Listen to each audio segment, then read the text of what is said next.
Whoopsie daisy, my microphone decided to not work for a second there. Okay, that should be fixed. That was awkward. Anywho, like I was saying, welcome back to 999, 9 hours, 9 persons, 9 doors, Safety 6. Last time we finished, or we went through the kitchen area, and we are back at the hospital room with the 3, 7, and 8 doors. And I believe we want 8? I think I'm gonna go with door 7. Oh yeah, okay, I already chose before okay. Okay, 7 it is. Yeah, there we go. I guess I chose last time before stopping. Alright. Yeah. Alright then. That means June's gotta go through 8. Alright, I think the game audio is a little loud.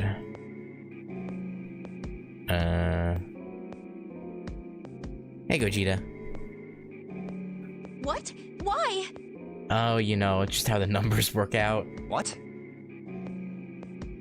Santa grimaced and muttered angrily to himself, but finally began to explain. If the 6 of us are gonna keep going without leaving anyone behind, there are only 3 ways we can do it. Yeah, plan A. Have 3, 5, and 8 go through 7, and 4, 6, and 7 go through 8. Plan B. Hey, Murdoch. 4, 5, and 7 go through 7, and 3, 6, and 8 go through 8. Yeah. Plan C. Or 3, 6, and 7 go through 7, and 4, 5, and 8 get 8. Yeah. There are no other combinations. In other words, 3 and 4 and 7 and 8 can never go through the same doors. Unfortunately. You get it now? Yeah. As Santa finished, June looked over at Junpei, tears welling up the corners of her eyes. Oh no. Yeah. You're saying we aren't gonna see each other again for a long time. Like an hour. It's not, I wouldn't really say a long time. That's being kind of over dramatic, I think. Junpei felt just as June did.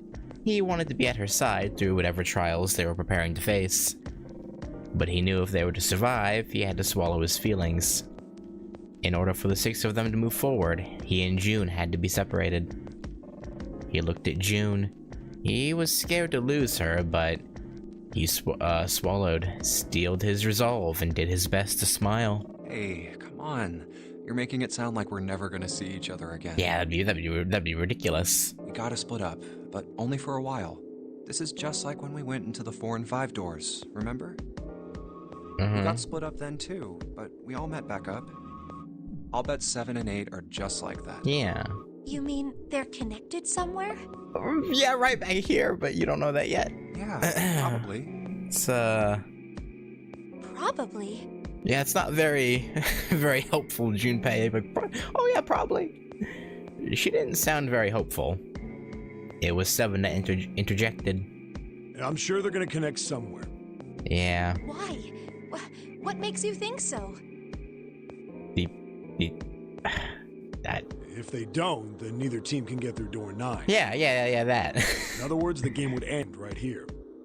Zero's been on top of his shit so far. I don't think he'd blow it now.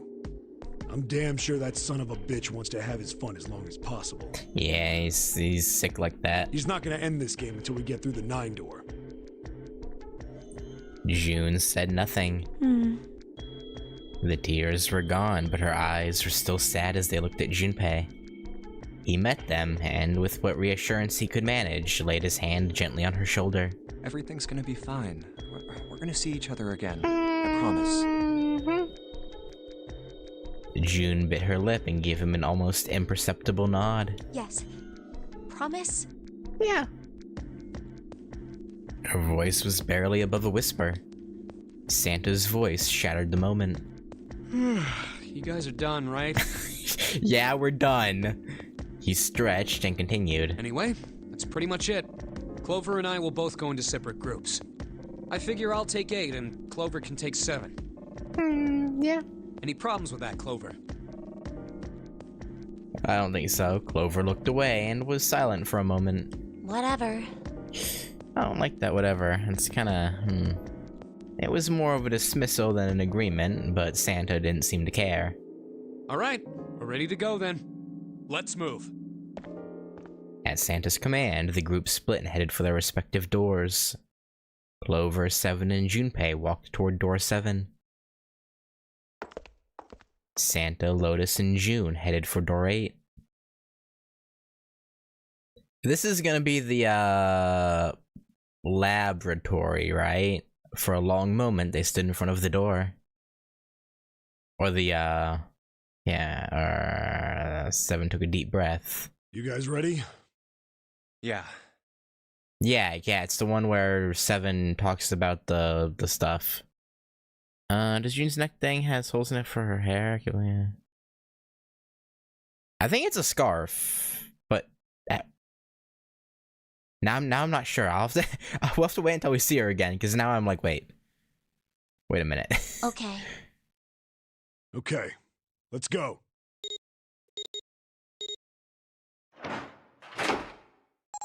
Yeah, I think this was the room with It's the open. chemicals, right?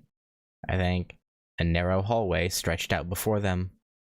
7 and Clover leapt through the door. Let's do this! Hurry! The moment they did, their bracelets beeped. The detonators in the bracelets had been activated. Junpei stepped forward to follow them. But as he was about to step over the threshold, he stopped. Is now really the time? I know we saw this once already, but still so dumb. Like, what, 4 seconds or something had already passed? Like, why stop? Like, I get he's worried, but like, you could get the other 2 killed. He looked to his right toward door 8. June stood there, a mirror image of Junpei. She turned and looked toward him. Their eyes met. They nodded. June. Jumpy. Bruh. Their farewell took almost 1.5 seconds. What the hell are you doing, Junpei? Wait, I completely forgot to look at her. Shit. Well, whatever. Then someone took hold of Junpei's arms and hauled him bodily through the door. He heard the sound of the numbered door slam shut behind him. His bracelet gave a cold electronic beep. Only 81 seconds left! No time to waste, guys! Let's get moving! 7 led the way down the hallway. Junpei and Clover followed him. Okay, I'm dropping frames again. Why is this happening? Hang on. I'm gonna lower my bit rate and hope that helps. I don't know if it will. I literally speed tested before this, so it shouldn't be doing this. Whatever. 7 led the way down the hallway. Junpei and Clover followed him as fast as they could. After what seemed like far more than 81 seconds, they reached the end of the hall. Look! The door on the left! I can see the dead! There was no time to rest or catch their breath. All 3 slammed their hands in quick succession over the scanner panel on the dead.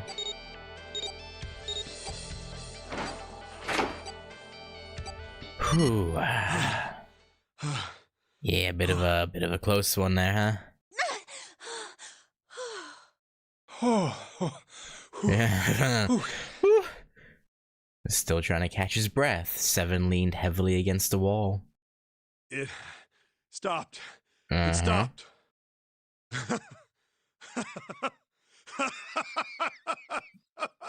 Okay. His smile seemed forced and a little crooked. Yeah, like, I see dead people.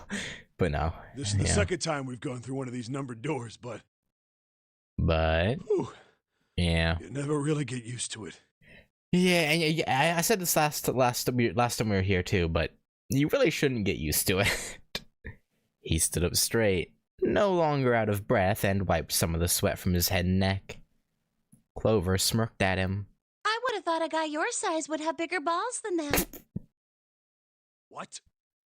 What the hell did you just say? Say it again! I dare you! Bro, give her a break. Her brother is missing. Come on, man. You have no... You little... You wanna die? I'd like to see you try. You fucking brat. Alright, let's go! Brother, you have like 1.5 feet on her. Like, and you know, over 100 pounds easily. like, let it go, man. Hey, calm down, guys. This isn't the time for this. Yeah. It's not gonna do us any good.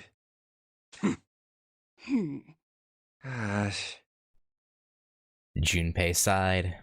Sometimes he wondered if the doors and the puzzles were really the greatest challenge they faced. Wait here for a minute, alright?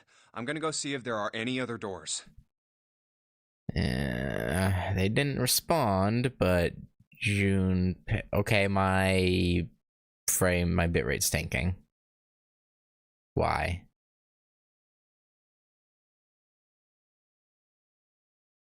What in the heck, dude?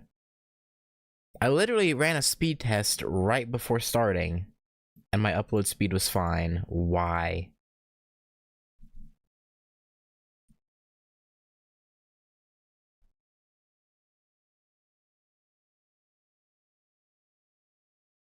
What the frick?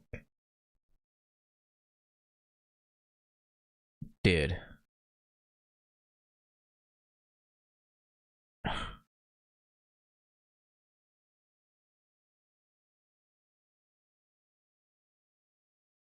We hit 0. I don't know what to do. I really don't.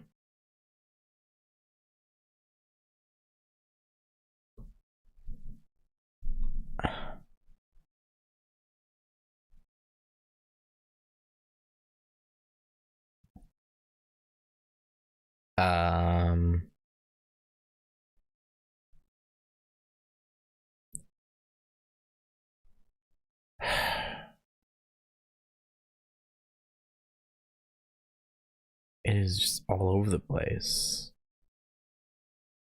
Okay. Oh, it's back to green now. I don't know, man. And no, there goes red.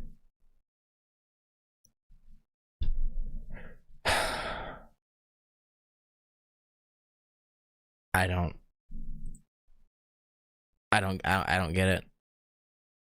No, it's not what I wanted. Speed test. I don't.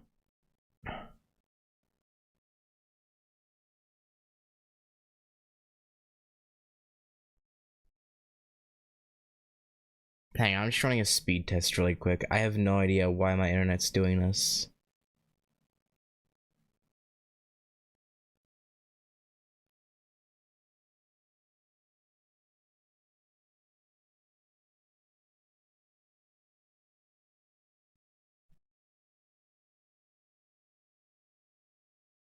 Okay, it's a little bit down, but it shouldn't be causing me to drop a bajillion frames.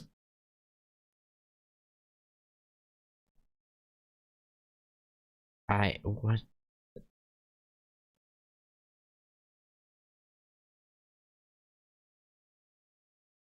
Okay, hang on. I have one thing I can try. The stream is gonna stop for a few seconds, but it'll come back in just a second. So, I'll be right back. Okay.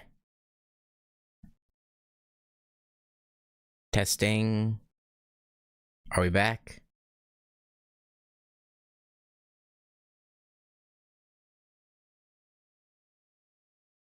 Okay.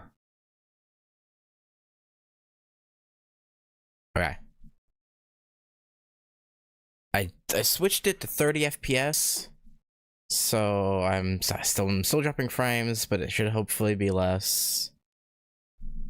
Maybe, or not. Alright, let's put the bitrate at the minimum.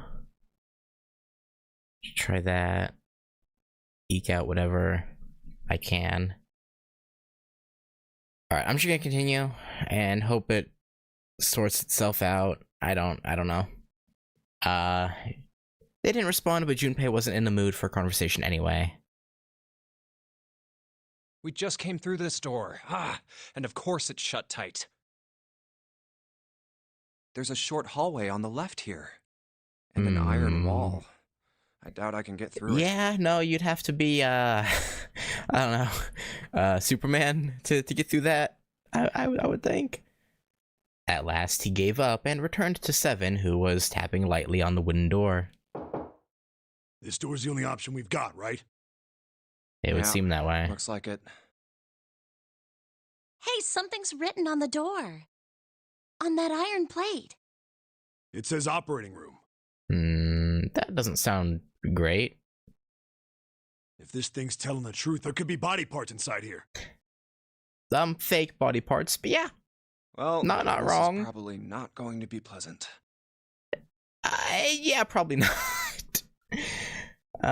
Something about it made Junpei feel nervous. Well, there's no point to standing around. Might as well go in and see what's waiting for us. Seven grabbed the brass knob and slowly opened the door. Alright, we've done this puzzle before, so we should be able to get through it pretty quickly, probably. The creak of the hinge sounded like the groan of an old woman. What's wrong? No, it's nothing. Yeah, just, yeah. Yeah, just, don't worry about it. A chill snaked its way down Junpei's spine. Let's just go. Quickly, he gathered what courage he could and took the first step into the room. Seven followed, with Clover right behind him. Huh? Part of the room just past the door was obscured by a screen. What the hell is this? Why don't we take a look? Hey, Clover! Clover's curiosity got the better of her, and she darted past Junpei to peer around the screen. Yeah, her scream nearly blew out Junpei's eardrums. What? Clover! He and Seven ran toward Clover to see what had frightened her. Hey, what's wrong? Oh, you know, just bodies. They rounded the screen, and the cause of her outburst was immediately clear. What the hell is this? Mannequin? Is this a corpse? It was something that looked kind of like a human lying across some sort of bed. No, not a bed, an operating table. The table sat on a rusty steel lift, and a cluster of bright operating lights shone down on it from the ceiling. We should probably take a closer look. Yeah. Slowly, they approached. As they got closer to the body, it became clear that it wasn't a body at all. This is... What the hell? That's just a huge doll or something. Oh, I mean, why are you saying what the hell? Would you prefer it to be an actual human corpse? Like... Doll? Mm-hmm. Clover did not look terribly comforted. Yeah. Slowly, she approached the operating table and looked as intently as possible, from as far away as possible at the thing. Junpei could see her relax. You're right. It's only a doll. Man, it really scared me. Honestly fair. She heaved a great sigh of relief and wiped a few drops of sweat from her forehead. Seven smirked. Well, I guess it would have been weird if you actually had any balls. That's true. Shut it! Don't you start with me, fatty. Oh, what's this? You want a piece of me, short stuff? Yeah, bring it on, you whale! Guys, chill. Hey, guys, not again, okay? Seriously, knock it off. Yeah, now is not the time. Jeez. Bunch Anyway, of children. Looks like he's got something the two of you could stand to have a little more of. I'm talking about a heart. Huh? Oh, this? You mean on his chest? Yeah? Yeah. What else would he be talking about? It was set a little higher than normal for a human body, but from the shape of the organ, there could be no doubt that it was a heart. Why would there be a heart in a doll? I don't know. I don't think it's a doll. You think maybe it's like a medical mannequin or something? Possibly. Maybe it's got more personal uses. The Seven's grin was more than a little perverted. Clover glared at him. Anyway, how about we take a look around this place? Let's go. Okay. What a Sure thing. perv.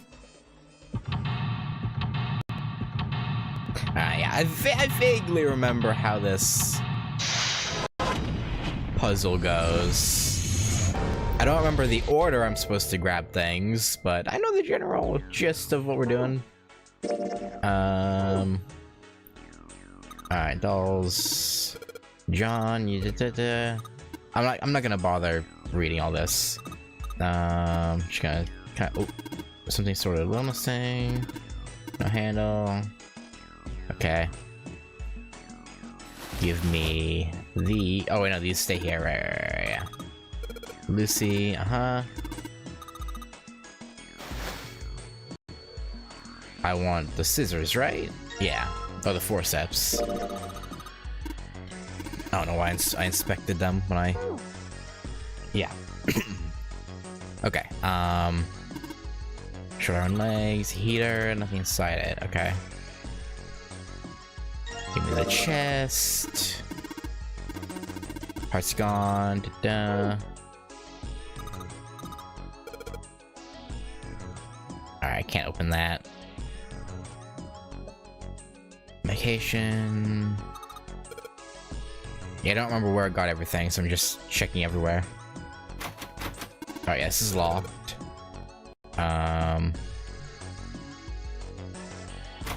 Oh yeah, both of these are locked. I think the key... Was the key in here? No, not in this. Right, we need the scalpel. And, oh god, what... Oh, wait, we have to cut this guy open. Got showing, gross. Still in this thing's chest. Yeah, sure is. Something in there. Maybe we can get it out. This thing won't budge. It's stuck. Well, I guess you can use force on this one. Something that can fit into that little hole.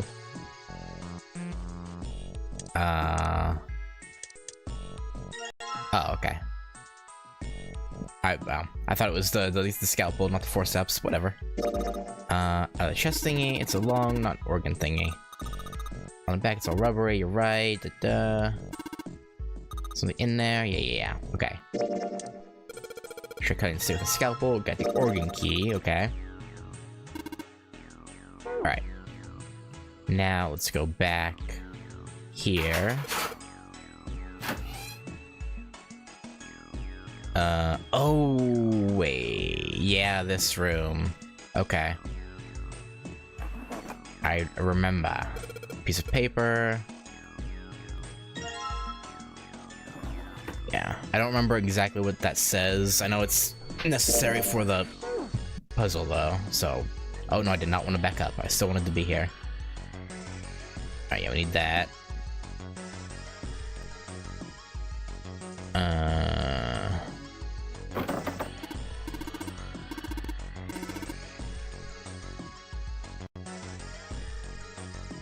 Okay. Sink. Okay. I don't remember. Did I need a different key for this side, or were they the same key? Alright, yeah, same key. Okay, yeah. Iron, how do you say it? Yeah. Iron 1, carbon dioxide, salt 2, water 3. Alright, so I need to find carbon dioxide. Something stinks. Comes bottles is NH3. Ammonia.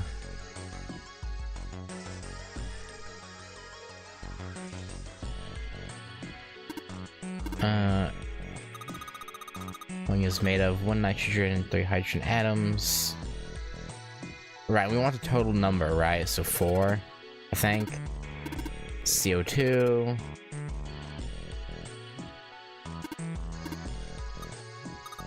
Wooden car is 3. Right? Am I remembering this puzzle correctly? I feel like I am. Or close to. Any slugs. Salt, knackle. He probably won't shrivel up. No. Iron powder, Fe.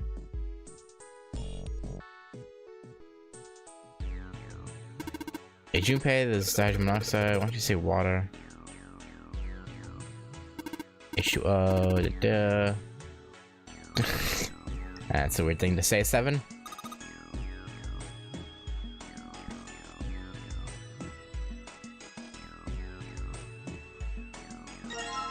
Oh, right, yeah.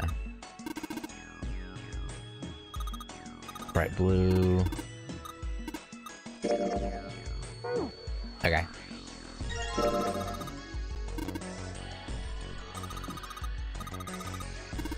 No, but thicker than that. What is it? Beats me. It's just like, I don't know, some sort of chemical. I assume, probably. Alright.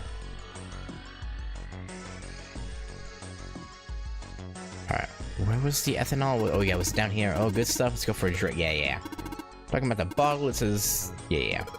It's ethanol. That's right. It's also known as ethyl alcohol. It's pretty much what booze is made of. So... Also, it looks like my internet has evened out. We haven't dropped frames in about 2 minutes. So... fingers crossed! So, you're gonna drink it? Probably not be a great idea. Nah, I won't. It might say that's what it is on the label, but there could be anything in there. That's fair. 2 carbon atoms, 6, 1, so it's 9. 9, 3. What's the last one?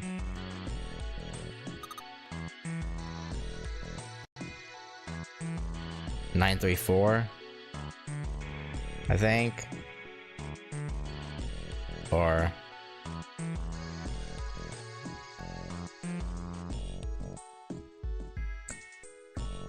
yeah.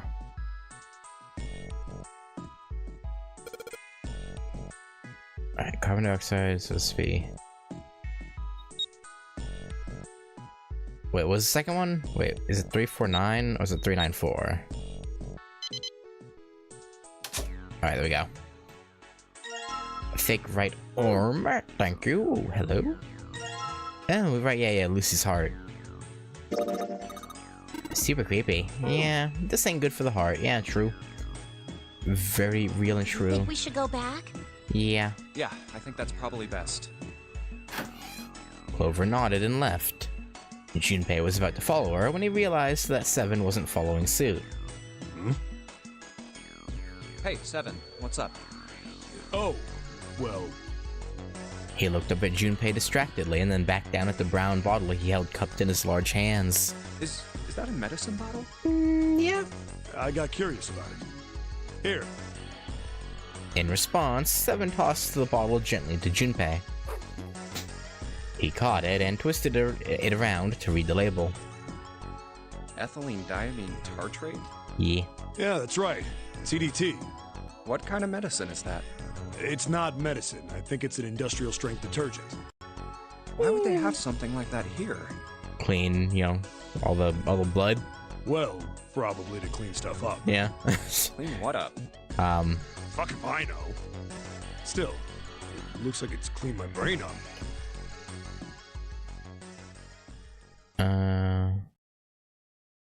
Was there only one case? I don't know.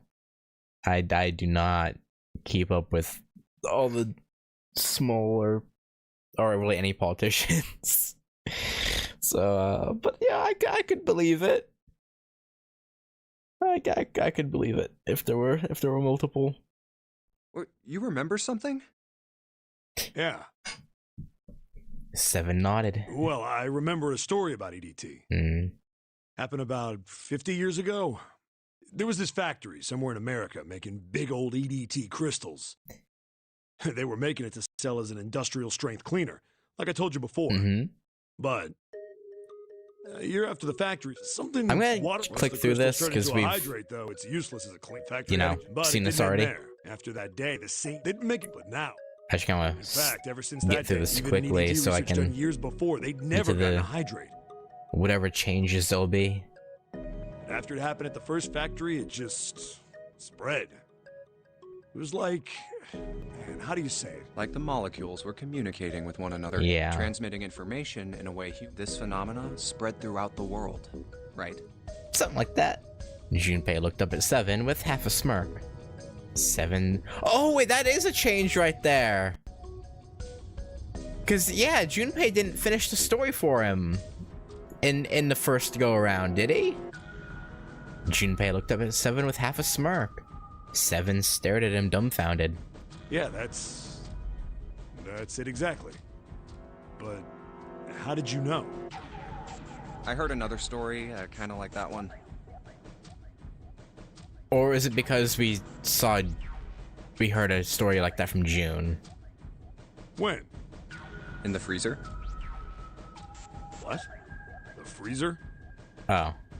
I thought maybe that was one of the, like, weird things that would happen on, like, a second playthrough. Okay, never mind. Yeah, June told me. Junpei told Seven the story he'd heard from June in the freezer in the kitchen. How one day, glycerin began to crystallize. And the story of ice that wouldn't melt at room temperature. When Junpei was done, Seven looked thoughtful and absent-mindedly rubbed the scar on his chin. Ice that doesn't melt at room temperature, huh? Yeah. That sounds familiar? Yeah, hold up. I feel like I can remember something. It's right there. Come on, Seven. Seven squinted. His eyes stared off into space as if he were trying desperately to focus on something far away. Do you? I assume this is important. I assume we should name it, right? We should call it Ice 9. Because that will probably jog his memory. Maybe. I assume.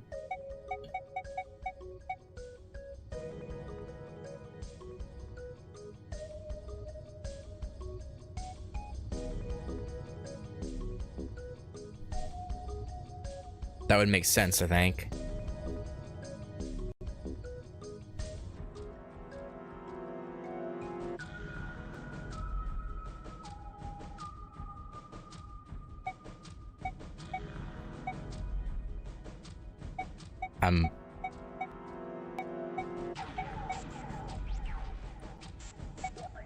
Yeah, okay. Do you know about Ice 9? Do you know about Ice 9? Ice 9? Ice 9. Ice 9. Ice. Suddenly, Seven's eyes shot open. That's it. I remember now. That woman, she's on this boat. What? That woman? Alice! Who's Alice? Come on, the woman who won't melt at room temperature. Huh? Yeah, what are you on about? It became clear to Seven that Junpei had no idea what he was talking about. He ran his hand across his face and took a deep breath. You know how the Titanic sank on April 15th, 1912, right? Yeah? Yeah, more than 1,500 people died. Worst maritime accident in history. What about it? Did you hear about the boat that was sent to collect the dead bodies? I think that was the RMS Carpathia, right? It was a cruise liner, just like the Titanic. No, that was the ship that picked up the survivors. Hmm. The ship that collected the dead bodies was the CS McKay Bennett. Yeah, it wouldn't really make sense to have a cruise liner collect the dead bodies. That wouldn't make any real sense. The McKay Bennett showed up on April 17th, 2 days after the accident. Uh-huh. It set out from Halifax, a port in Canada, and recovered 306 bodies. The Atlantic that far north was really cold. It would have to be for there to be icebergs and stuff. Yeah, that's true. Anyway, the bodies they pulled out of the water were frozen solid. This isn't a very nice story. So, what happened next? Yeah, stories about, tragic accidents and dead bodies are never good, yeah. Well, they say the McKay Bennett recovered something more than just dead bodies. There were various bits of stuff floating around in the water. Things the drowned had carried with them, or stuff that dislodged as the ship sank. Uh-huh. One of the things they found was a coffin. A coffin? Yeah, a wooden one. The craftsman who made it must have been pretty skilled. It wasn't just a wooden coffin. It was all wood, no nails, no reinforcements, no gaps in the wood anywhere. The thing was airtight. I mean, that's pretty standard. Like, that's a technique that's been around a very long time. How you mold the wood, and then when you put it together, they should be. That's pretty common in or I don't know how common it is now in woodworking, but I know it was a pretty common practice for a long time, at least. It's like that's yeah. The crew got pretty curious about what might be inside it and opened it up. They had to get a wedge and hammer it open. It was so well made. Inside, they found a woman. Or, I guess you should say, they found the dead body of a woman. Uh-huh. Her hair was thick and black, and her skin rich brown with no blemishes or signs of decomposition. They say that she looked gorgeous, like a goddess. Okay. She was obviously dead, but everyone who looked at her said she just looked like she was sleeping. Really good preservation? Her skin was so lifelike, she looked like she might wake up any minute. And she didn't, though. That's good. Or bad? Good? Bad? Whichever. Like the rest of the bodies they found, she was frozen solid. Eventually, the McKay-Bennett finished searching and returned to Halifax. The 306 bodies were unloaded and taken ashore. However, it was warm enough that they began to thaw. Yeah. They say that the stink was horrible. Oh, I can imagine. But there was one body that didn't thaw. And that was... The girl in the coffin. Mm-hmm. That's right. Everybody thought for sure that she'd melt and start to rot like the rest of them eventually. But weeks passed and nothing happened. Then a month passed, and another. And it was summer, and she was still frozen solid. Yeah, that's weird. After a while, people started to say she was some sort of miracle. Rumors about her started to spread. People came to visit Halifax from all over. After a while, people started to call her All Ice. And that's how she became Alice. Okay. Alice. Makes sense. Of course, those rumors didn't last long. Why? Well, she up and disappeared. One day Alice was there, the next day she wasn't.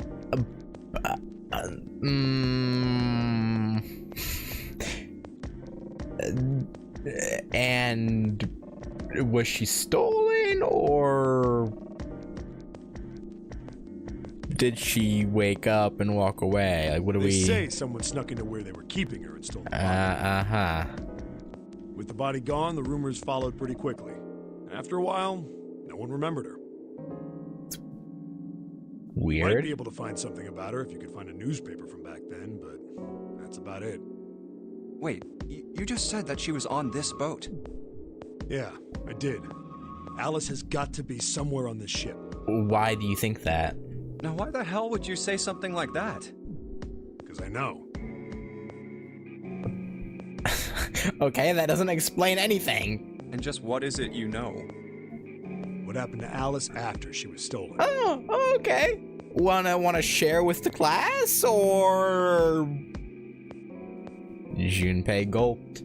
Alright, tell me, what happened to Alice? Seven nodded slowly and took on the look of a man recalling something long buried. Well, around that time, the word was that there was a special black market in New York. All millionaires from all over the world. I've heard that Alice went up for auction there. The person who won the auction was... Lord Dashiell Gordain. Oh, the person who bought... What's the ship they're on called? I forget. The sister ship, the Titanic. I don't remember what I don't remember what it's called, but You've heard that name before, right? uh-huh. Lord Gordain. Oh, isn't he the guy who bought the gigantic? The gigantic. The Titanic sister ship. Yeah, there we go. Yeah, that's him. Although I guess he hadn't done that yet. What do you mean? Gordain bought Alice in 1912 4 years later, in 1916, he bought the Gigantic. So he was trying to set up some weird Titanic museum, I guess. And he hid Alice somewhere on the Gigantic. But nobody knows where. He died in 1931. And apparently he died without ever telling anyone where Alice was hidden. However, what? Well, he did have one close friend who asked him, where is Alice? And he said, Alice sleeps in a small chamber past the Forest of Knowledge beneath the navel of the Gigantic. Past the Forest of Knowledge. Okay. What the hell is that? Is it some kind of riddle? Your guess is as good as mine. Seven threw his hands up in defeat. So that's it. Whatever you think, I believe it. Yeah, no, it's very plausible. She's hidden somewhere on the Gigantic. In other words, she's hidden somewhere on this ship. Assuming this is the Gigantic. Like, it could be just a really, well done replica. Before Junpei could dispute Seven's rather bizarre claim. I've heard it, but or heard of it, but that's about it. I assume this is a play on that. Before Junpei could dispute Seven's rather bizarre claim. As Junpei was trying to figure out what on earth he was going to say next, Clover's shrill voice pierced the room. Hey, what are you two doing over there? The talking shop, don't worry about it. Stop wasting time and get over here. I wouldn't really call this a waste of time, personally, but... Okay, we're coming.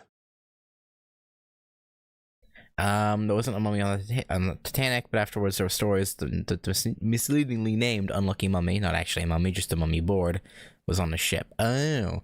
Even before Titanic, it had a reputation of a cursed item. In the stories, people who handled it lost their limbs, sight, fortunes, and or lives. It was placed in the British Museum in 1889.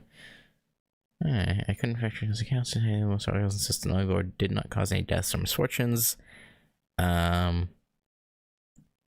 It doesn't clarify if there was any deaths. Titanic survivors testified that William Thomas Stead, previously discussed, entertained other passengers with the tale of Unlucky Mummy.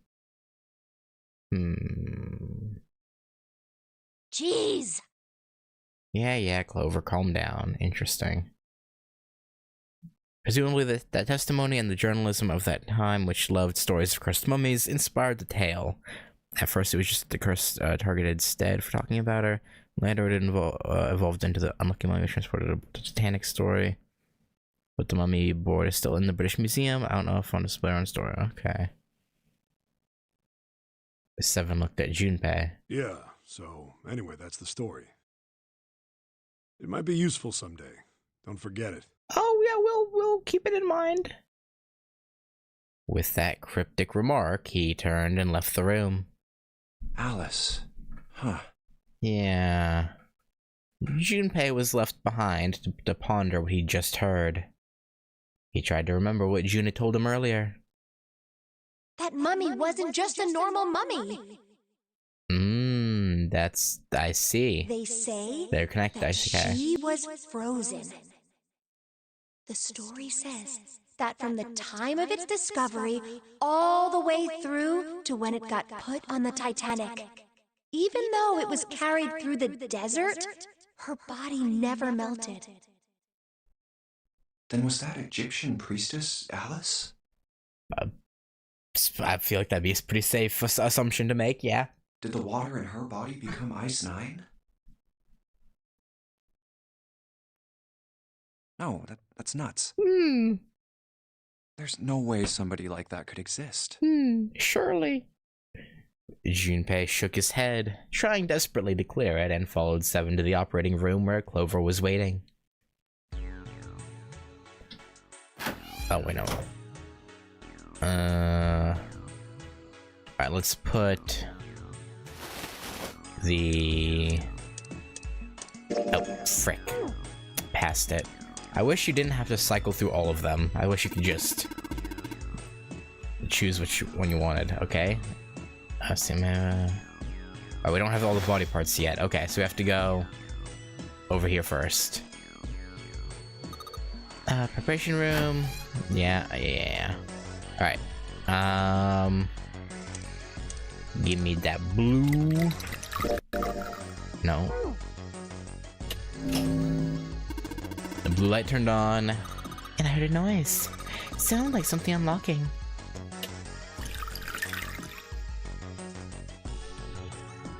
There we go. Give me that leg. Thank you. Alright. Let's put in the red. Boom. Red light's on now. Heard another noise. Yeah. Gimme. The other leg. And now... Oh, whoops.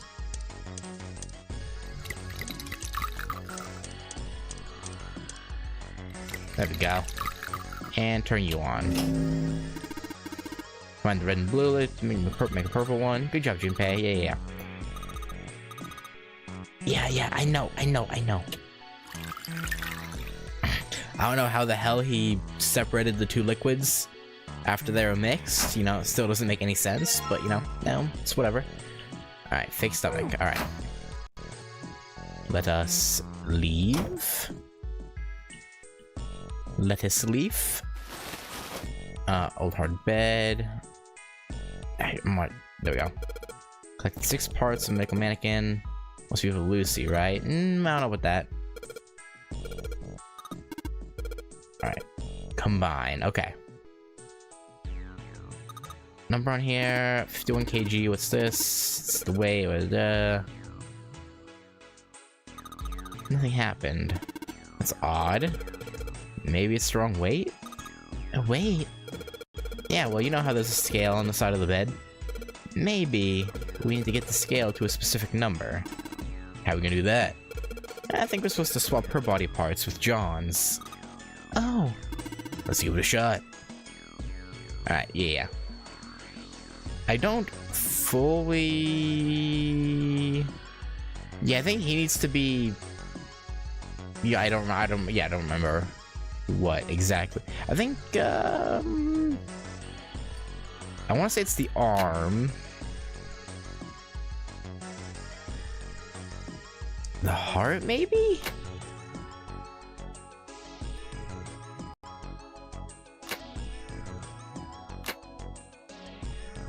Not the heart? No, this isn't right.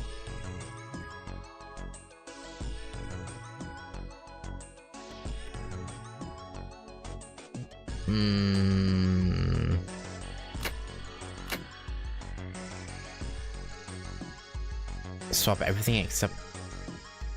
Was that what it was?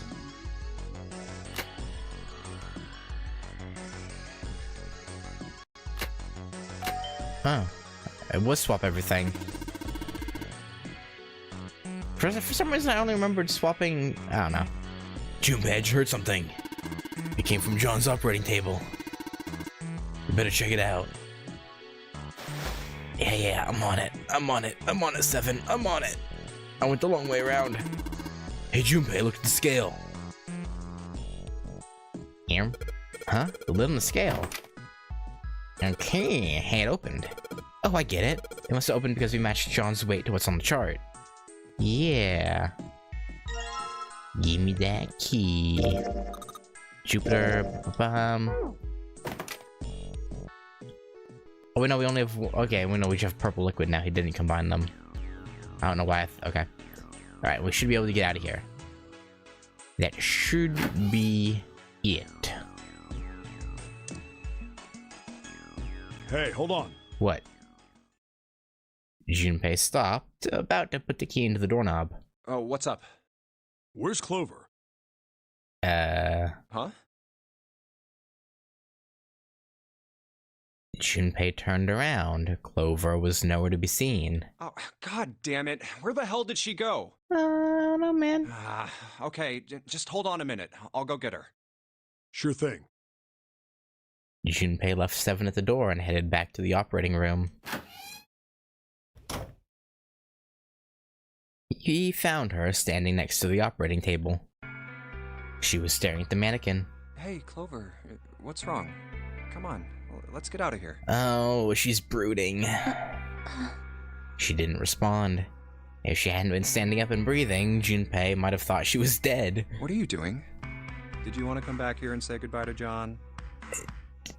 Now's not the time for jokes. It wasn't the best joke, but it was something. An attempt to lighten the mood. Clover didn't laugh.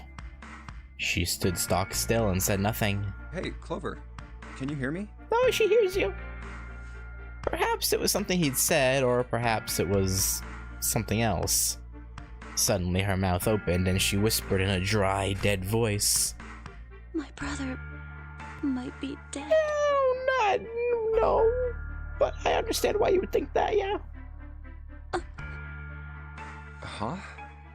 That's why we couldn't find him. If he's dead, I'm going to be next. No, it's ridiculous. Suddenly the operating table felt very, very cold. What are you talking about? What's wrong with you? Just schizo. He gave her a small shake, but she still didn't respond. The silence grew heavier. Junpei, what do you want to do?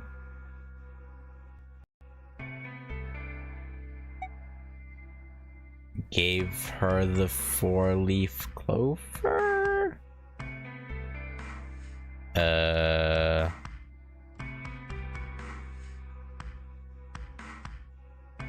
Right?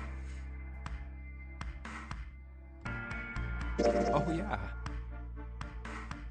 He didn't know why, but suddenly Junpei remembered something he'd been given earlier. It's in my pocket somewhere. Here it is. He reached into his pocket and dug it out. A 4-leaf clover. Santa had given it to him in the second classroom. In the second classroom. I don't know why I said class twice. He held it out to Clover. Hey, did you know? What? Each leaf means something. Hope, faith, love, and luck. That's what a 4-leaf clover stands for. Take it. Use it as a good luck charm. He pressed the 4-leaf clover into her hand. Listen to me, Clover. No matter what happens, you can never lose hope. Okay, and so because he gives her this talk, she doesn't go on a murderous rampage. Okay. You have to remember what's most important, and that's to have faith and to have love. That, I mean, it makes sense. If you can remember all of those, that'll bring you good luck.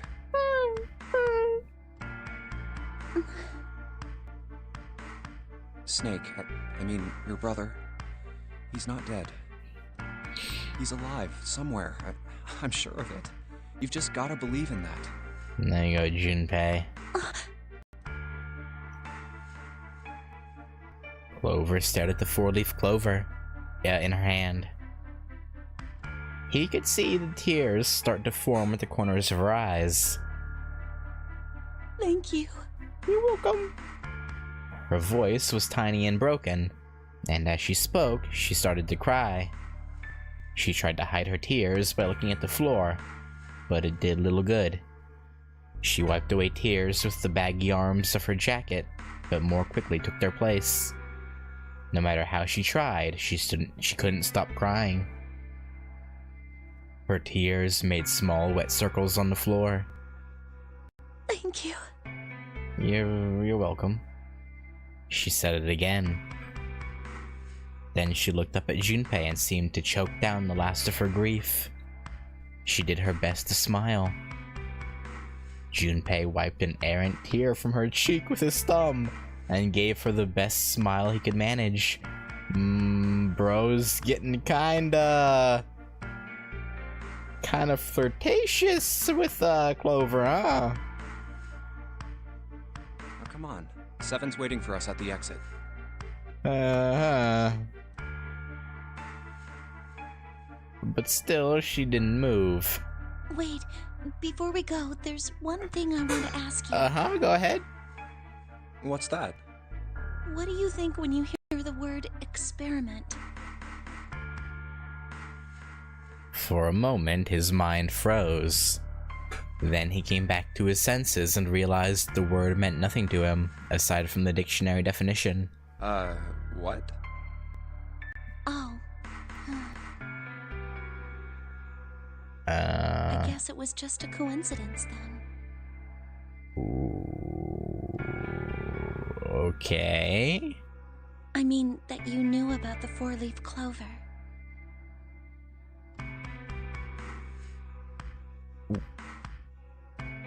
What? Look, I'm sorry. I don't want to be a jerk, but you are making less than no sense right now. Yeah, Oh, no. It's nothing. Just forget about it. I don't think I should. I think this is something we very much should be remembering. Oh, don't give me that. You really think I could just drop this? What is this experiment you were talking about? Clover looked away. The four-leaf clover was still in her hand. She stared at it for a long moment and then finally spoke. You promise you won't tell anyone? Yeah, no, I promise. Cross my heart. Really? Mm-hmm. Really? I can trust you, right? Yeah. Of course you can. Somewhat, probably. Clover slipped the four-leaf clover into her pocket. Her eyes still red from crying, she looked up at Junpei. Okay then, I'll tell you. I'll tell you what happened on this ship 9 years ago. Okay, so she was here. Or at least her brother told her enough about it for her to realize what's happening, okay? Wait. On this ship? Mm-hmm. Yeah, this ship. He was entirely lost. He had 1,000 questions, but it was probably best, he thought, to save them until Clover had finished. It was an experiment to test some sort of psychic thing. Uh-huh. Communicating through these fields that you can't see. Fields that you can't see? Mm-hmm. He'd heard something like this before. Clover nodded. Like, think about this. She pointed at the operating table. On top of it was a somewhat mismatched medical mannequin whose parts had been swapped with another mannequin. This is John, right? Yeah. But is he really John? When most of his parts are Lucy's? That's a good question. Huh? All Junpei could think was, she's finally completely lost it. Isn't this like Locke's socks? Or the ship of Theseus? Yeah, I guess. Because, you replace something, the parts of something one by one until none of the original parts remain. Is it really the original ship? I mean, in spirit, I guess. I'm not familiar with the Locke's socks though. Ship of Theseus, yeah, but I've never heard of Locke's socks. Locke's socks paradox. Oh, yeah, okay, that makes sense. The holes in the socks you patch up and then I guess okay. Never heard that one. Junpei grew even more confused. He never heard of either of those things, although they sounded smart. You don't know? You haven't heard of those paradoxes? Yeah, Junpei. I at least heard one of them. Come on now, bud. No? Junpei shook his head. Really? Clover laughed. Okay, well, pay attention then. This is how Lock Socks works. Okay. Let's say I've got a pair of socks. They're my favorite socks. Okay, yeah. One of them gets a hole in it. What would you do if that was your sock, Junpei? Me? I don't really have a connection to my socks, so assuming they were unsalvageable, I would just throw them away. Like, by unsalvageable, I mean wholly to the point of they're not really acting as socks anymore.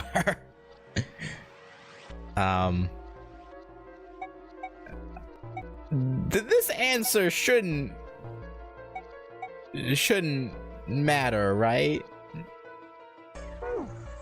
It shouldn't. I assume she'll. Okay, I just want to be sure. I'll answer my actual answer. I'll throw it away.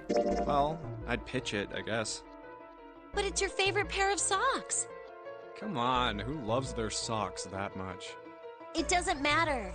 Just suppose you do love them that much. Okay. Well, I guess then I'd patch it. But what if another hole opens?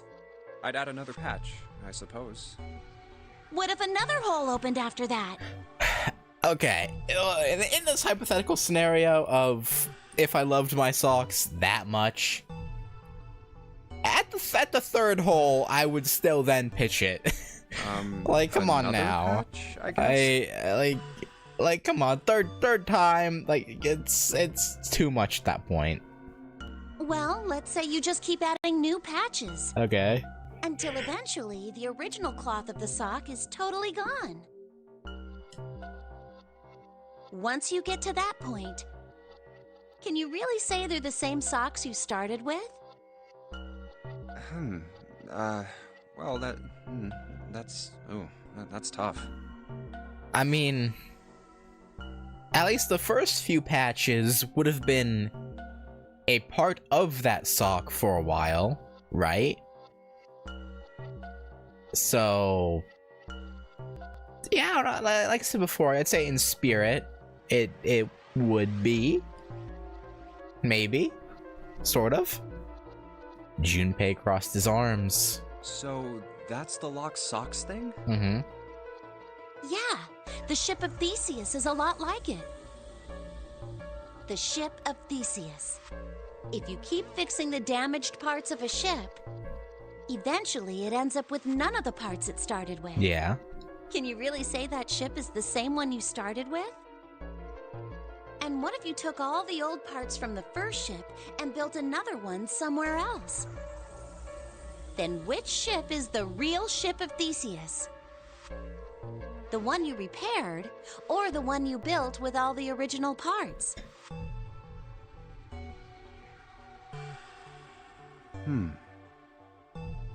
Both?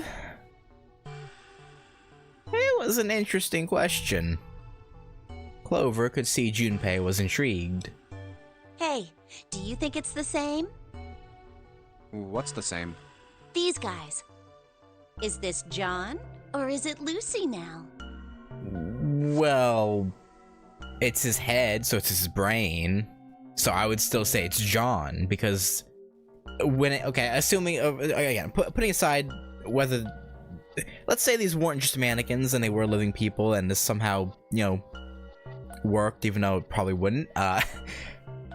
If it's the person's brain, I would say the brain that's controlling it is that's who it is. So it'd be John. Junpei looked at the operating table again. A mannequin full of body parts from a different body. Clover had been right. It was just like Lock's socks. But putting into context that it was just a mannequin, then it gets trickier, I guess, to say that. I don't know. Just like Lock's socks in the ship of Theseus. The part of the body that holds a person's identity is the head. Of course, for many hundreds of years, conventional wisdom had held that a man's identity resided in his heart, or any of a number of internal organs. And here they had both. John's head and heart are both his. But apart from those, and a single arm, the rest of his body was once Lucy's. Was that mannequin really John? We're just like these mannequins. Okay.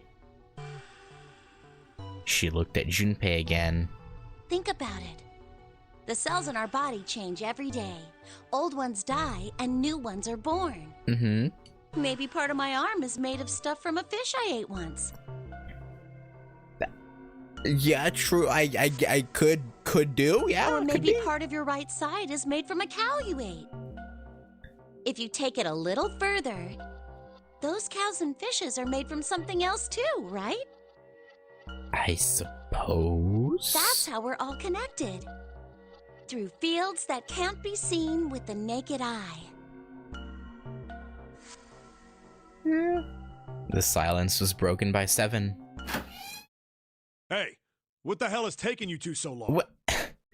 We're conversing! Seven's head appeared in the doorway.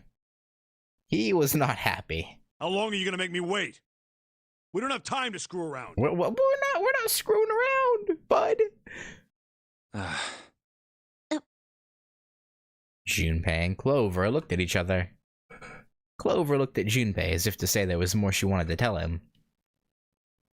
She shook her head.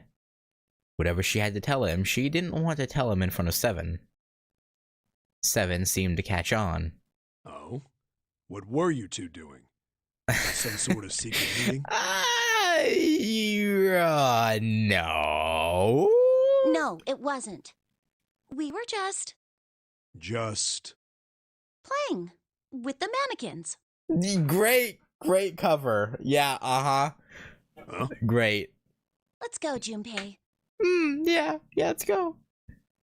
Moving a little bit too fast to be entirely innocent, Clover headed toward the exit.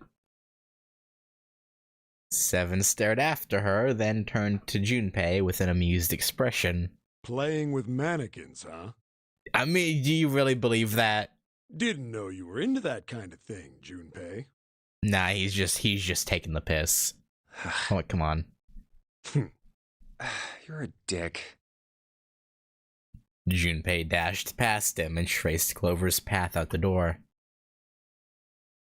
With a short laugh, Seven followed. They stood in front of the door. Junpei took out the Jupiter key. Alright, I'm gonna open it now. Is that cool? Yeah, just open it. Go on. You don't need to keep asking, just do it, alright? Fine then. He slid the key into the keyhole and turned it. He felt it unlock.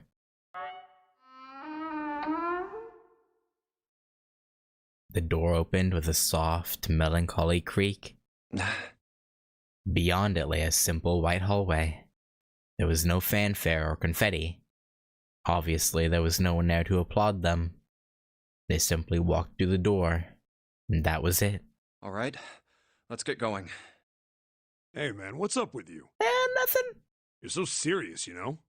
I mean, we're gonna die if we don't get out of here, so I mean, I would be pretty serious too. Can't you sound more happy? You know, get a little excited? No. Not really. No. Yeah, no. Junpei turned away from Seven and took his first step down the simple white hallway. Yeah, Might be dead. I was gonna say I'm with Junpei here, but actually no, this just makes me be on Junpei's side in that whole exchange even more. I'm going to be next. Come on, Clover. Clover had told him only a few minutes before that her brother was probably dead, and she was likely to follow him. Like hell I can. Not after hearing something like that. Yeah, that's depresso. Depresso espresso. They left the operating room. The hallway took them around several corners and past several doors, but they were all locked. There too, huh? Yeah. Every door in this place is locked up tight. How about that one? The final door was hidden in a corner of the hall. May as well give it a try. Junpei grabbed the handle. As he made to push it open, a voice stopped him. The voice came from behind him and belonged to neither Seven nor Clover. Jumpy! Huh? He spun around. He saw someone running toward him from the other end of the hallway. There were 3 people coming toward Junpei and his companions. June?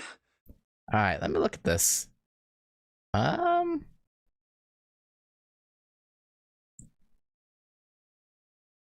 Yeah, what is that on her shoulders? I don't think it's part of her shirt.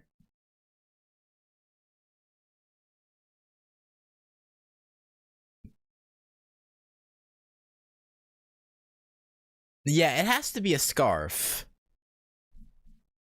Because it's in front of the upper part, but behind the lower part, her hair. So yeah, that has to be a scarf. Probably. And Santa! And Lotus too! Uh-huh. They pulled up short in front of Junpei, breathing hard. Whoa!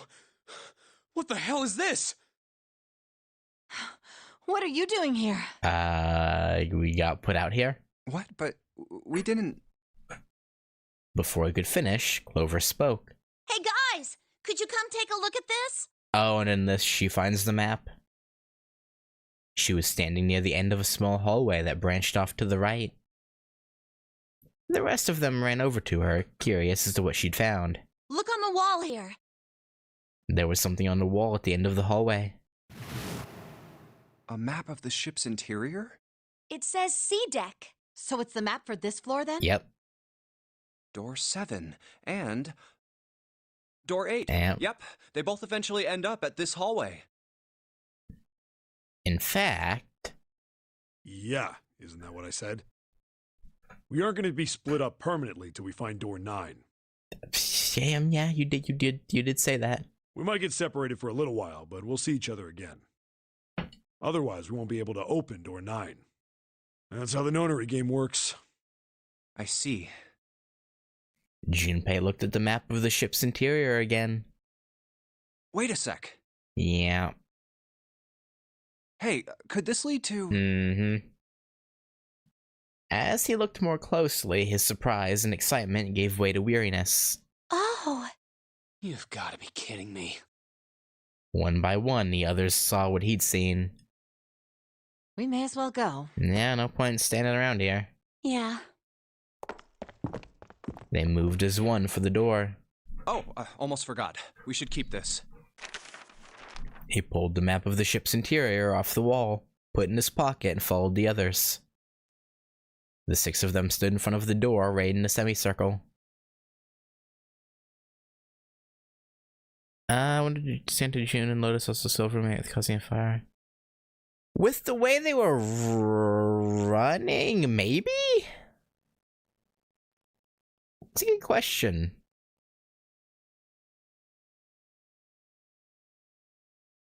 I mean... Because the only reason there was a fire in the first place, right, was because...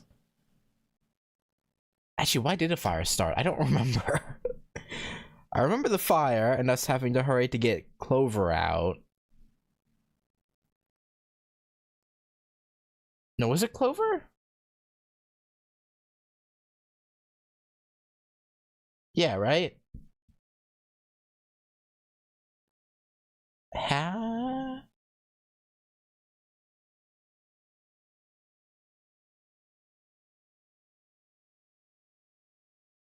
Yeah, I don't know. It's... Huh. I don't know. The 6 of them stood in front of the door, right in a semicircle. Santa stepped forward. He took hold of the door and spoke without looking back at the other 5. Ready? I'm gonna open it. Yep. Slowly, all 5 nodded their silent assent. With a deep breath, Santa threw open the door. Hey, Ace, we're back, buddy. They poured through the doorway and into the room. Even without looking around, each one of them knew where they were. I knew it. They were just where the map had said they would be. We're back. Yeah. In the hospital room. It's tough. I see. I believe I understand what you're saying. Yeah, of course you do, Mr. The 6 of you split into 2 teams and went through doors 7 and 8. Yes. You solved the puzzles in the operating room and the laboratory. And then met one another in the hallway after opening your respective locked doors. Yes.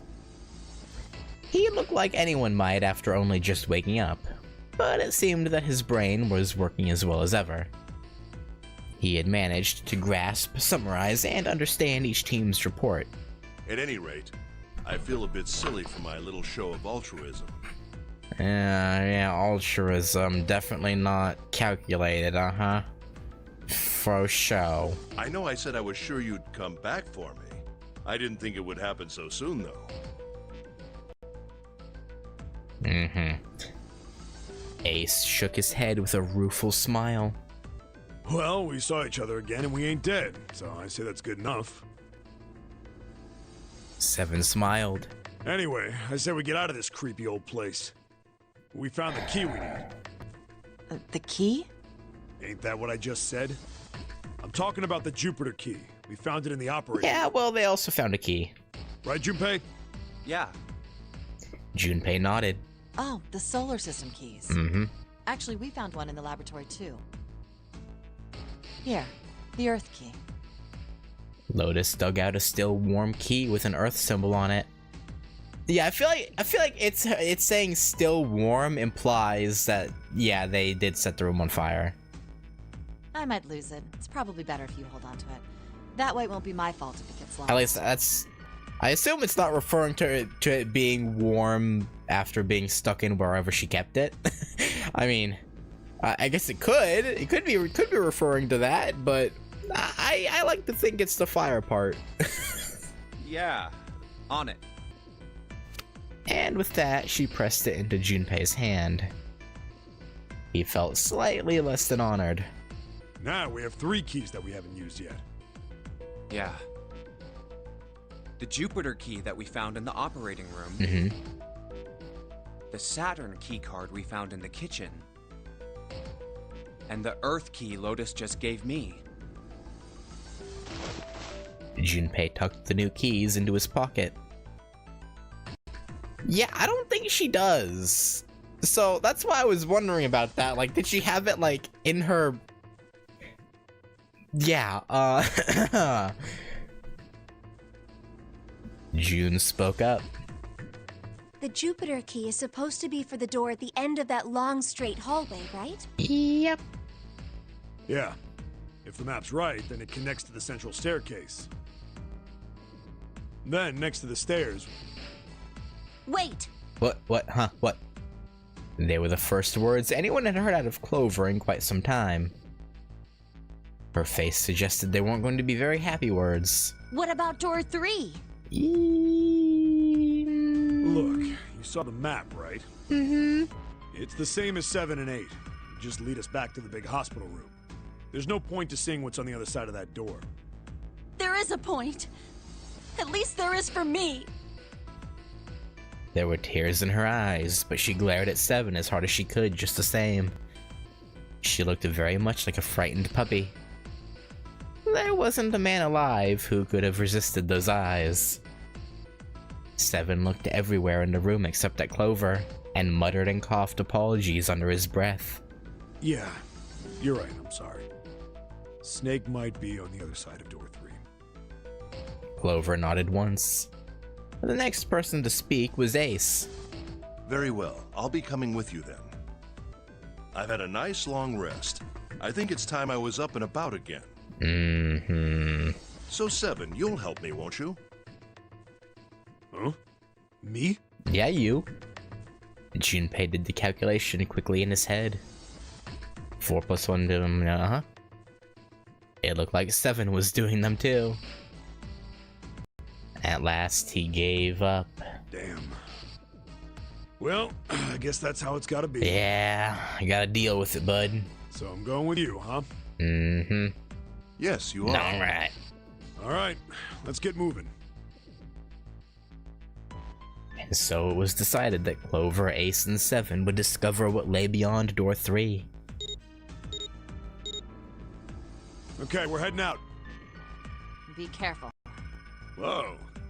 Didn't think I'd be hearing that from you, Lotus. Don't let it go to your head.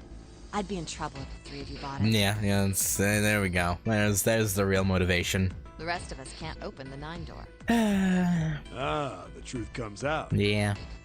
7 nodded, as if this answer made much more sense, and pulled the lever on the red.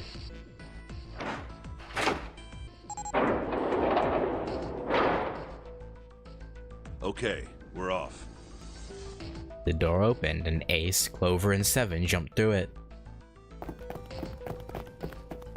6, 7, 8. After exactly 9 seconds, the door closed noisily. All right, we should get moving too. Huh? Get moving. Yeah, Where are we going? go check out what's behind the Jupiter door. Everyone except Lotus seemed rather confused. Well, it would be a waste of time to just sit around, wouldn't it? Mm-hmm. May as well scout out. Let me explain. Oh, I get it. We're gonna see if we can get anywhere interesting with the Jupiter key. Mm-hmm. Yes. If we're lucky, we might find Snake. I doubt that. But yeah, sure. We can try. They were at the end of the hallway, lined by individual hospital rooms. And here's the Jupiter symbol on the keyhole. Yeah. All right, Junpei, open it if you please. Yeah, on it. Junpei pulled the Jupiter key out of his pocket and slid it into the keyhole. He twisted. With a nice sharp click, he felt the door unlock. Junpei sucked in a breath, held it, and opened the door as quietly as he could.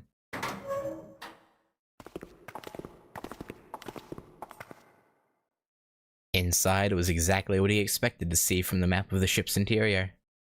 They were in a tremendous hall, almost like a ballroom with a massive central staircase. Great, back to the beginning. You sure this is a good idea? I mean, yeah. What do you mean? Well, we already searched every inch of this room, didn't we? Except the doors that we now have keys for. I'm asking you if there's any reason we came back here. Of course there's a reason. Of course there's a reason. Man, sometimes I can't tell if you're smart or just lucky. Huh? The good thing she has tied around her waist or below it obstructs the top part of her pants, so you can't say for sure if there are pockets there. Yeah. I don't know. This. Junpei pulled 2 things out of his pockets. The Saturn key card. Mm-hmm. And the Earth key? Yes. I'm lost. How has this man survived to be however old he is? Santa cocked his head to one side like an inquisitive bird and looked at them. After several long moments, during which it became that Santa had no idea what the cards meant, June took pity on him. Don't you remember, Santa? On C deck, where we are now, there was a big elevator behind the stairs, remember? Uh-huh. And next to the elevator, there was a card reader with the Saturn symbol on it. And on A deck, on the door to the left, There was a door with a there was a keyhole with the Earth symbol on it, I think. So the 2 keys that Jumpy has? Should let us use the elevator and the door on A deck. Mm-hmm. Yes, that's right. June smiled, pleased with herself. So did Santa. All right, I got it. Let's get started then. What do you say we split into 2 teams? Lotus and I will search the Earth one, so you two can search Saturn, all right? Yeah, sounds good. Sounds good. Then you guys should take this key. Junpei handed the Earth key to Santa. And they decided that their initial search should be brief. We have no idea what's on the other side of these. So don't go too far. Just search for 10 minutes and come back. Plan decided, the two teams split up. Junpei and June headed for the elevators. There's a card reader next to the left elevator. Yeah. Then let's try out the Saturn. A light on the upper left corner blinked to life. Great! It looks like it's working now. All right. Now, how do I call the elevator? By pressing the button. There was a single button to the right of the elevator door. Oh, it only has the upside down triangle on it. I guess there's no up button. Yeah. Well, we may as well try pushing this one. Yeah, may as well. The door slid shut and they heard the grinding of the motor as the elevator car moved down.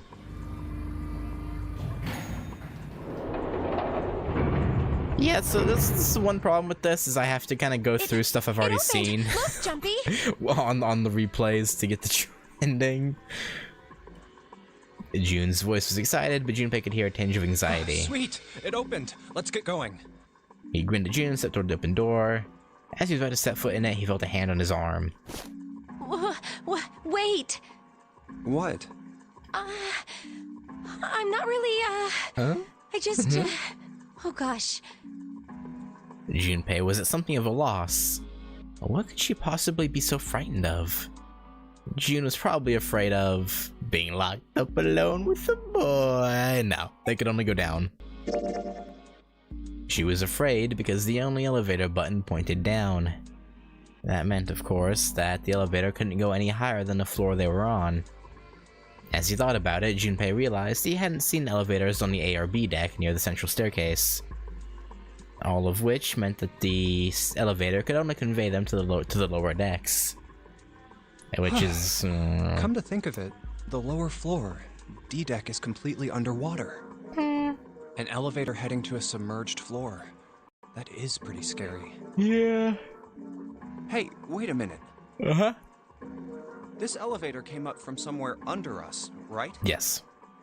It didn't open right away after you pressed the button. There was a motor noise like it was moving, and then it opened. Yeah, exactly. Yes. So, take a look inside. It's dry as a desert? Junpei jerked out, and the reason I stuttered there on desert was because I live in the desert, and it literally rained last night. So I'm like, ah! But yeah, generally dry as a desert. Generally. Junpei jerked his head toward the interior of the elevator. It's not wet at all, is it? The walls and even the floor are totally dry. Oh, you're right. They are. She looked around the elevator, slightly embarrassed. Well, let's test it. Test it. Yeah, watch this. Now, I'll just put one foot inside the elevator and look over at the buttons. Oh, there's only two. E and C. All right, I'll push E. He pushed the E button and jumped out of the elevator. The door slid shut and they heard the grinding of the motor as the elevator car moved down.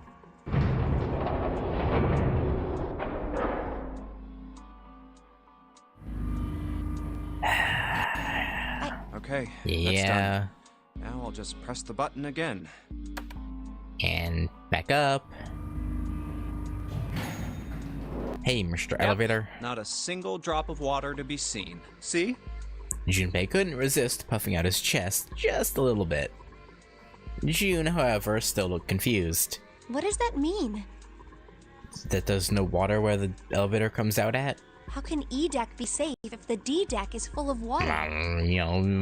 Physics. Well, here's what I think.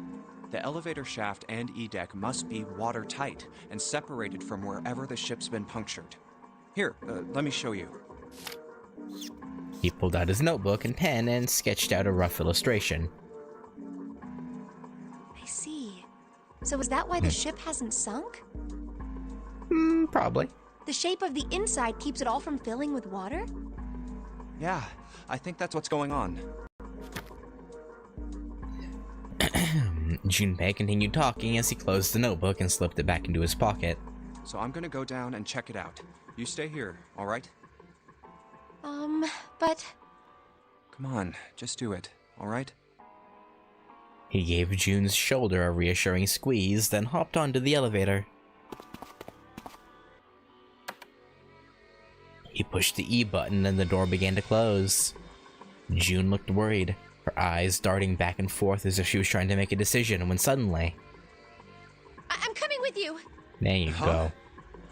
At the last possible moment, June dashed forward, turning sideways just in time to slip through the gap between the closing doors. Hey, wait! I mean, too late now! Junpei jammed his finger against the open button, but it was too late.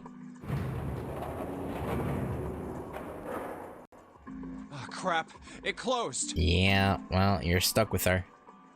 The door had shut, and he and June were in the elevator, and it was headed down to E-Deck. He was so surprised by June that he didn't even have time to think about what awaited him on the E-Deck. I can't just let you go alone, you know. Thank you. Ah, jeez. Much appreciated, June. Even if Junpei doesn't appreciate it. The elevator stopped and the door slid open. Tenderly looks normal, no fish going about the fishy business or jellyfish floating lazily through the water. There was, however, a blowfish, yeah, or at least something that looked very, very much like one. June's cheeks were puffed out and her mouth a tiny, intense frown. Oh, fun fact. Did you know blowfish have actually, like, ripped open guys' nutsacks? It's, little known fact that, blowfish will try to eat anything. So, yeah, if you're vacationing in a place where there's blowfish, just be careful. They got teeth that'll rip that shit open. That's yeah. Not a fun time, I imagine. Her mouth a tiny intense frown. It's okay, June. We're good. Oh, knock it off. It's just like I thought. This part hasn't flooded. Oh, yeah, that's true. Yeah, Lotus must have. Yeah, that's a good point. Huh. Come on, just look around. There's no water here. June looked around nervously then. Exhaled. You're right. It's not flooded at all. See? But there's a whole lot of water. Above us, yeah. Yeah, right on top of us. Yeah. I mean, mildly concerning. It's no big deal, though. What's gonna happen if the ceiling breaks? I'm sure it's fine. Junpei thought about that for a moment. I mean, hey, you'd probably get, if it like, assuming it was right on top of you, that is. If not, different story. But if it broke right on top of you, chances are you'd be knocked out and you'd drown in your sleep. You know, you still wouldn't worry about it. We'd probably die. Yeah. Oh no, don't be so casual about something like that. I mean... At any rate, we should probably go back as soon as we can, once we're done looking around down here. Lotus and Santa might already be back. Okay, good idea. Now then. Junpei glanced around the room they'd found themselves in.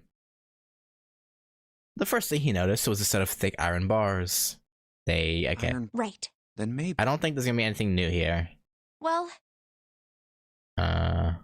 It looks like there's a long straight hallway. Yeah, door 6. Let's check. Yeah, kind of, skip through. I knew it! This is a numbered door! Uh-huh.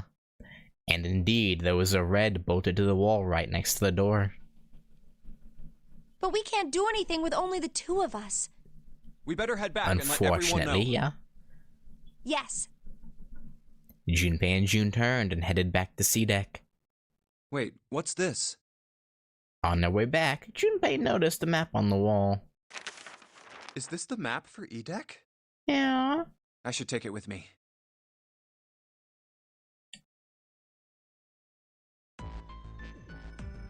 So you guys found door 1. They'd met back up with Santa and Lotus, who had explained what they'd found. Apparently, there was another numbered door on A deck, just like the one on E deck, beyond the door that the Earth key opened. According to Santa and Lotus, there was a 1 on the door. So now we've located 2 new doors, the 6th door and the 1 door. You know, it is interesting that E deck wasn't flooded. Lotus was quiet for a moment, lost in thought. Well, we don't really know if all of E deck is safe. Yeah. We only checked the area around the elevator. Even so, it's still very interesting. You said the 6th door was there, right? Yes. Then that means Zero planned all this out, even the sinking. I would think so, yeah. That would have meant some pretty serious remodeling of the ship's interior. That's pretty mind-blowing when you think about it. Yeah. You need a I lot wonder of how long it moolah. took. I can't even imagine how much it must have cost. Probably at least 100 mil, probably more. It would have been a ton, that's for sure. Well, that does go along with what Ace was saying. The most reasonable explanation would be that this was done by some organization with access to a whole lot of cash. Yes, it does make sense. That thought made them all go quiet for a moment.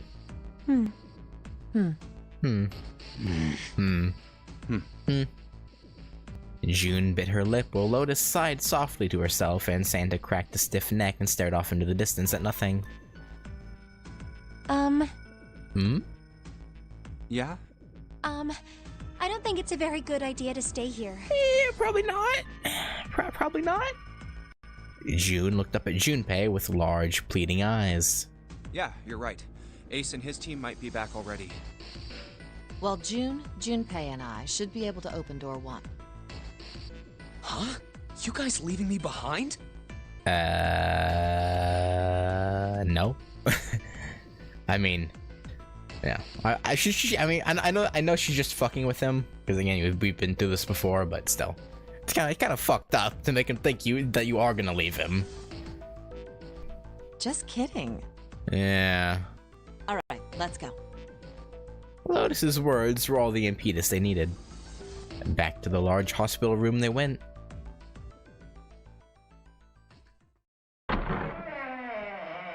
Hey, what up, fellas? The moment they stepped inside, a tremendous voice echoed across the room. Hey! Where the hell did you guys go? Looking around? It was 7. 7? Yep. Ace was right behind him, and Clover was behind Ace, although she seemed to be hanging back. What's wrong? It looked as though there was something strange about them. 7 had the look of a man who'd seen a ghost. Ace was just as pale, and Clover looked as though she was only moments from passing out entirely. For a long moment, they simply stood there, looking at one another. Junpei looked around nervously, waiting for someone else to speak. No one did. He looked at 7. What happened? What the hell kind of question is that? 7 was trying very hard to be angry, but something had shaken him hard. His shoulders were trembling, and his voice was strained. Snake is... Is he, though? 7 couldn't finish. He just looked away, his face twisted by. Junpei wasn't sure what. Instead, Ace spoke. He took a deep breath, closed his eyes, and spoke. Snake is... dead. Is he, though? He died, just as the 9th man did. It was as if all the air had suddenly been sucked out of the room. Junpei felt his heartbeat quicken, and he realized he was having trouble breathing. He could feel cold sweat beating on his forehead and neck. June, Santa, and Lotus looked the way he felt. All 3 were frozen in place, their faces white. Oh my god, that's not true, is it? No, it's not. But they don't know that. We should make sure. Yeah, right. We should. They nodded to one another and headed for the number 3 door. Wait, not that way. Eh? What? Eh? Why not? They stopped short and turned to look at Seven. He was pointing at the door with no number. I stuck a screwdriver in there to keep the door from closing all the way. It's not locked, so you can go in that way. Where is he? The shower room, on the left side of the hallway. I put a broom in there too to keep the door open. Good thinking. That means we can get in without going through the numbered door, right? Mm-hmm. Yeah, that's right. Then let's go. Their new destination clear, Junpei and his companions headed for the door with no number. Once in the hallway, it was easy to spot the metal door on the left wall. This wasn't open when we passed here before. Yeah, we know. But now, just as Seven had said, there was a broom stuck between the door and the frame, keeping it open. Well, let's keep going.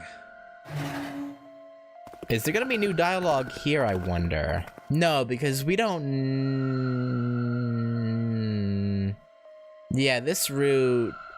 Wait, does Junpei know about Snake's arm in this route? I don't think so, right? They looked at it for a moment and stepped inside. Oh, it smells horrible. Lotus wrinkled her nose and covered her mouth in disgust. Even Santa pinched his nose shut. Yeah, I didn't think so. Ugh, yeah, this is pretty awful. I feel like I'm gonna puke. Understandable. It was just as bad as they said, perhaps worse. A hideous smell filled the air, so thick they could almost taste it. It was sour and smelled of fish, feces, and burnt meat. It worked its way through Junpei's nose and down his throat to pound against the entrance to his stomach. He put his hands over his mouth and struggled to keep what little was in his stomach where it belonged. Where is he? Where's Snake? They didn't have to wonder where the body was. There. There was blood everywhere. A few arms of the splatter reaching toward them as they walked into the door. All one had to do was follow the many radial arms to their source. The body itself was hidden behind a divider. June, you should stay here. But... Please, just do me a favor, okay? Alright? He didn't give her a chance to say no.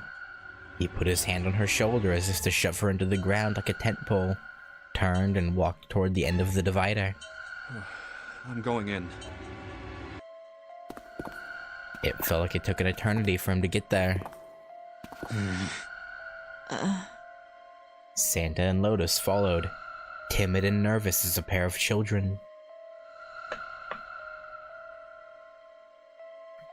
Eventually, they reached the divider. They looked at one another and nodded slowly. Junpei put his hands on the divider and peered around the corner. Yeah, for a moment he forgot to breathe.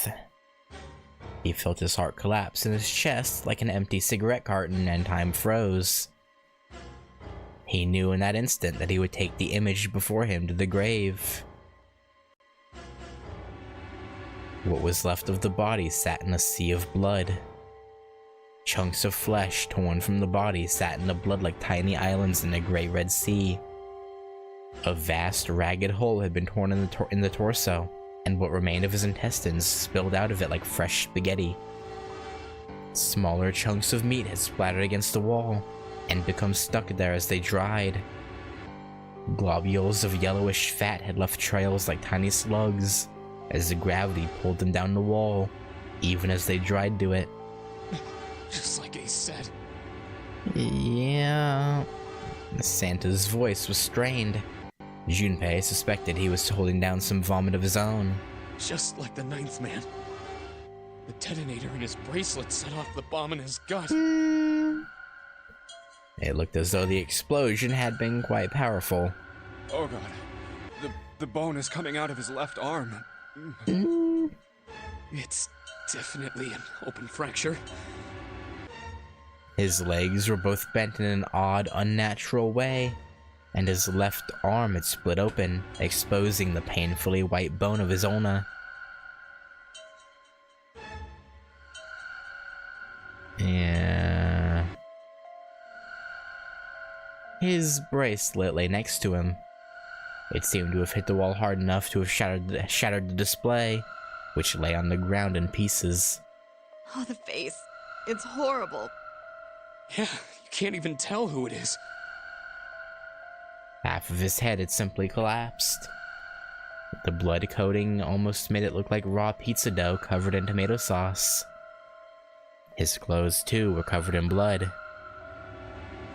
The burgundy tie, the white shirt, the jacket with the yellow piping, and the gray slacks. But the clothes are... They were all familiar to Junpei. No mistake about it. It's Snake. Is it though? Lotus's voice was unnaturally deep and strained, and Junpei heard it catch in her throat.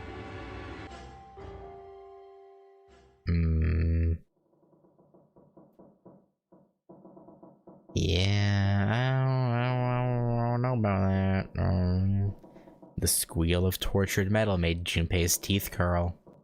It sounded like the noise the ghost would make. No matter how many times he heard it, he never got used to it every time he put him on edge.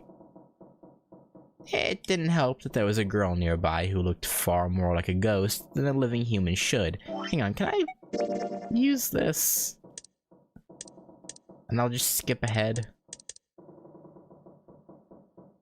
by one. That should be fine, right?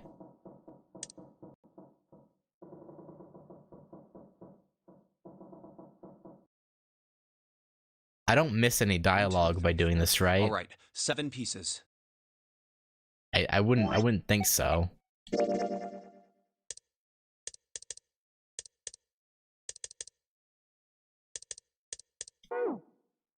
Alright.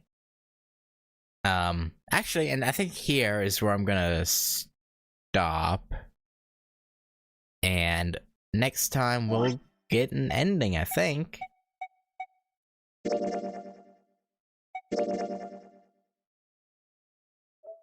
But yeah, now I know the script. Yeah, there are some instances where it's like, shouldn't this? Yeah, I don't know. But I also, I don't. Nah, never mind. Anyway. The end portions are meaty. True. I mean... Now we can probably get one. I can set aside a whole afternoon and start a little bit earlier. 3 hours should be enough to get one of the endings from where we're at, right? I won't go for the, this route, like, good ending, quote unquote, or true ending. I'll go for the, because there should be one more bad ending, right? I think. I can probably get, yeah, there should be one more bad ending. Or 2? I don't know. Either way. Yeah, no, like I said, that's gonna do it.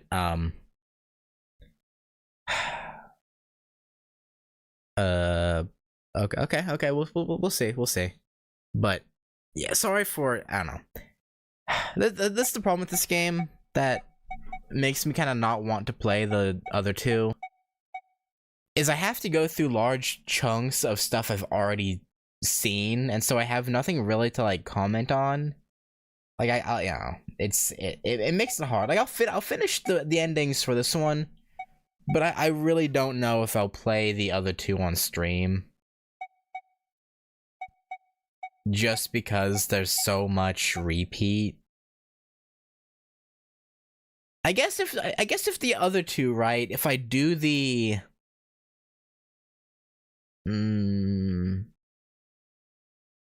I don't know. It's hard. But anyway, I'm gonna leave it there. Anyway, thanks for watching. The other two have built. Okay, maybe. If they have built-in skip what I've seen. Yeah, well. I don't know. We'll see. I don't know, but we'll see. I'll think about it. But anyway, like I was saying, that's gonna do it. Thank you guys for hanging out. And yeah, I'm sorry it's taken me this long to. I mean, I'm not even done yet, but to get to this point in the game, because I just have other stuff to do. So it just makes it hard to focus on any one game, and yeah, I don't know. Anyway, tomorrow, Fit Extra, CCC. But before that, there's a members only watch along for the Tsukihime anime.